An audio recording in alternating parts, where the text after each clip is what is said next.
আপনারা কম বেশি play store app থেকে আপনাদের ফোনের অ্যাপগুলো আপডেট করে থাকেন। কখনো কি আপনারা আপনাদের ফোন থেকে প্লে স্টোর অ্যাপটি আপডেট করেছেন?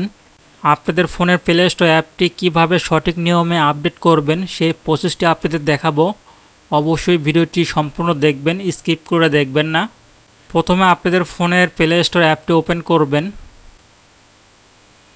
ওপেন করার পর উপরে ডান পাশে আপনারা যে জিমেল অ্যাকাউন্টটি লগ ইন করে রাখছেন সেই জিমেল অ্যাকাউন্টের লোগোতে ক্লিক করবেন। ক্লিক করার পর নিচে দেখতে পাবেন সেটিংস, এই অপশনে ক্লিক করবেন। ক্লিক করার পর আপনারা দেখতে পাবেন অ্যাবাউট, এই অপশনে ক্লিক করবেন। তারপর আপনারা দেখতে পাবেন আপডেট প্লে স্টোর। যদি আপনাদের এই অপশনে ক্লিক করার পর আপডেট প্লে স্টোর অপশনটি শো করে তাহলে আপনারা অবশ্যই আপডেট প্লে স্টোর এই অপশনে ক্লিক করবেন।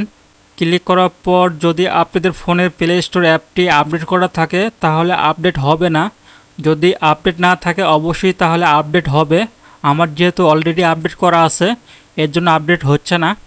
আপনারা এইভাবে অবশ্যই আপনাদের ফোনের প্লে স্টোর অ্যাপটি আপডেট করবেন।